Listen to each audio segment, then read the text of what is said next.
Olá, temos aqui a edição 67 da revista Esmeril.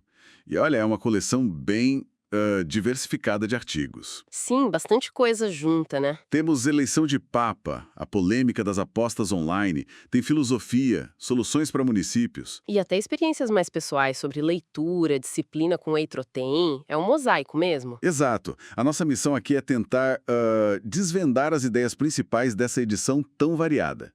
O que conecta tudo isso, se é que conecta? Pois é, acho que o fascinante é justamente essa mistura. A revista parece navegar entre, sabe, análises sociais bem densas e reflexões muito pessoais. Passando por cultura, filosofia. Isso, é como um convite para pensar sobre a vida em várias camadas, né? A partir do material que chegou pra gente. Bom, vamos começar então pela parte de sociedade. O Paulo Sanchottini analisa o mundo das bets, das apostas online. Ah, sim, um tema super atual. E ele argumenta que, no fundo, talvez não seja tão novidade assim. Ele compara com os antigos caça-níqueis, só que agora é muito mais acessíveis, na palma da mão. É verdade. A tecnologia facilita, né? Mas o problema de base pode ser o mesmo. A visão dele é bem direta. Precisa ter regulação e impostos pesados. Ele levanta um alerta sobre como a tecnologia pode, tipo, mascarar vícios antigos. Entendo. É uma visão mais focada no controle, na intervenção estatal, digamos assim. Exatamente. E aí, em contraste, a gente tem a abordagem do André Alvarenga, sobre consórcios intermunicipais. Ah, uma solução mais colaborativa, né? Isso. Ele detalha como os municípios, principalmente os menores, ou aqueles em regiões metropolitanas, sabe, ganham muita força quando unem esforços. Faz sentido. Para resolver problemas que sozinhos eles não dariam conta, imagino. Sim, ele fala da tal fragmentação administrativa. Cada cidadezinha tentando resolver sozinha problemas gigantes, tipo saneamento básico ou gestão de lixo. É um desafio enorme, principalmente para as prefeituras com menos recursos. E os consórcios, como ele mostra nos exemplos do ABC Paulista ou lá do Vale do Paranapanema, são um caminho para superar isso. Eles dividem custos, dividem a gestão Parece bem mais eficiente, né? Supera essa coisa de cada um por si. totalmente.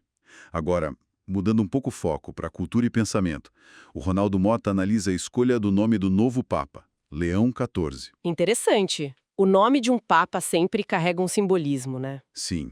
E ele conecta isso ao legado de Leão XIII e à famosa encíclica Aeterni Patris. Ah, a encíclica que revitalizou o tomismo, a filosofia de Tomás de Aquino, certo? Exatamente. A ideia era usar o tomismo como uma base filosófica sólida contra o que a Igreja via como erros modernos na época. E a questão que o Mota levanta é, será que o novo Papa vai seguir essa mesma linha? Essa busca por clareza doutrinária? Uma pergunta importante sobre os rumos da igreja, sem dúvida. Ele menciona a foto da primeira aparição também, né?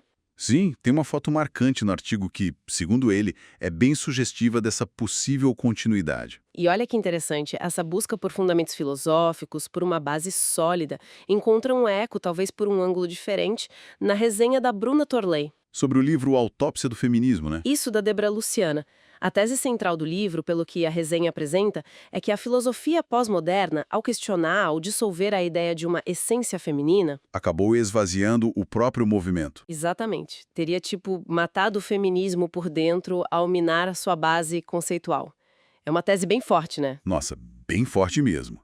Mostra como ideias filosóficas, às vezes vistas como abstratas, podem ter um impacto muito concreto nos movimentos sociais.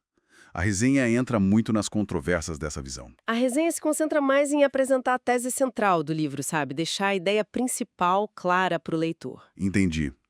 E ainda nessa linha de pensamento sobre o mundo contemporâneo, tem um ensaio do Vitor Marcolin sobre a hiperconexão digital. Ah, outro tema super relevante, o cansaço mental de estudo. Pois é. Ele fala do cansaço, da ansiedade que essa cultura do imediatismo gera. A sensação de estar sempre ligado, sempre disponível. E qual a sugestão dele? Desconectar. Basicamente, ele sugere que a gente precisa de uma pausa, sabe? Talvez redescobrir o valor do que é essencial, do offline, das relações mais presentes. E essa necessidade de reconexão, de olhar mais para dentro ou para as relações próximas, aparece também em textos mais íntimos, né? Sim, como o editorial da Bruna Torley. Ela parte da experiência dela como mãe para falar sobre como incentivar a leitura nos filhos. E a abordagem dela não é forçar, né? Pelo que eu entendi. Não, pelo contrário. Ela enfatiza mais a criação de um ambiente de diálogo, de amor pela vida, sabe? Como se o gosto pela leitura surgisse naturalmente disso, mais do que de uma obrigação. Parece uma abordagem mais orgânica, mais humana, talvez. Concordo. E falando em experiências pessoais, temos também o Paulo Sanchotene naquela sessão Conversar é Pensar Junto. Ah, sim. Um formato de diálogo, né? Próprios problemas. É uma conversa bem aberta. Totalmente. E tem uma crônica bem curiosa do Pedro Henrique Alves. Ah, do whey protein. Essa mesmo. Ele conecta, de um jeito inesperado, a rotina de academia, o uso de whey protein com a educação da vontade, com o domínio de si mesmo. Olha só, quem diria, né? A busca por músculos como uma metáfora para disciplina e autoconhecimento. Exatamente. É uma exploração da interioridade, do esforço pessoal, que a gente vê em outros textos também. Sim, essa experiência cotidiana servindo de ponto de partida para reflexões maiores. Sobre resiliência, sobre como a gente lida com as dificuldades. Acho que o conto do Victor Marcolin, Deus Ex Machina, sobre uma crise existencial, também entra um pouco nessa linha, né? Com certeza. E a edição não para por aí. Tem uma celebração da língua portuguesa num artigo da Júlia Costa destacando a beleza e a importância cultural do nosso idioma. É sempre bom valorizar a nossa língua, né? E tem também uma indicação de leitura. O livro Sócrates Encontra Marx, do Peter Kreeft. A proposta é usar o método socrático, o diálogo, para analisar as ideias do marxismo. Interessante essa abordagem filosófica, mas a língua também é usada como ferramenta de crítica, né? Como campo de batalha até. Sem dúvida. E isso fica claríssimo na coluna satírica The House of the Mãe Joana, da Paula Marisa. Ah, essa coluna é sempre ácida. O que ela aborda dessa vez? Bom, usando aquela ironia característica, ela comenta vários episódios e figuras políticas. Fala do Janones em Cuba, das viagens e declarações da Janja. Menciona aquela história do pedido de censura ao TikTok na China e a condecoração cultural. Menciona sim e contrapõe com críticas que ela teria recebido pelo uso da língua portuguesa. Também comenta a entrada da Miriam Leitão na ABL, Academia Brasileira de Letras, e a atuação de figuras do judiciário. Ou seja, a sátira usa a própria linguagem para expor, para criticar o uso que se faz dela na esfera pública e política. Mostra como a língua é sim um campo de disputa. Perfeito. Então, tentando amarrar tudo isso, a Esmeril 67 nos leva por um caminho bem sinuoso, né?